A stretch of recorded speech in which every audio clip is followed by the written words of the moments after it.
संवर्धन संस्था देवाची आळंदी आयोजित पंचम भव्य राज्यस्तरीय ऑनलाईन संस्कृत श्लोक उच्चारण व अर्थस्पष्टीकरण या स्पर्धेमध्ये मी भाग घेत आहे। माझे नाव प्रांजली महेश कानेटकर। मी तिसऱ्या गटातून सहभाग घेत आहे। मी एकात्मता मंत्राचे पठण करून त्याचा अर्थ समजावणार आहे। यं वैदिका मंत्रदृशः पुराणा इंद्रं यमं मातरिश्वानमाहुः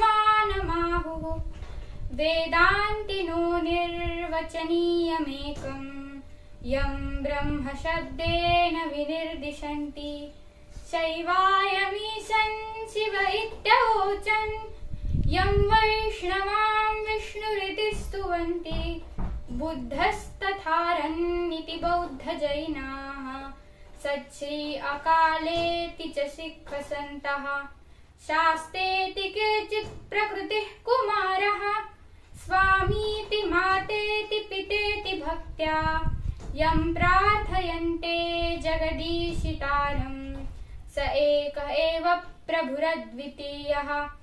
या श्लोकाचा अर्थ असा: प्राचीन काळच्या मंत्रदृष्ट्या ऋषींनी ज्यास इंद्र यम मातरिश्वान म्हणून संबोधले, ज्या एका अनिर्वचनीयास वेदांती ब्रह्म म्हणून ओळखतात, शैव ज्यास शिव व वैष्णव ज्यास विष्णू म्हणून ओळखतात, बौद्ध व जैन ज्यास बुद्ध व अरिहंत म्हणून ओळखतात, शीख संत ज्यास सच्छ्री अकाल म्हणून ओळखतात, इतकेच नव्हे तर या जगन्नियत्यास कोणी शास्ता तर कोणी प्रकृती तर कोणी कुमार स्वामी म्हणून ओळखते।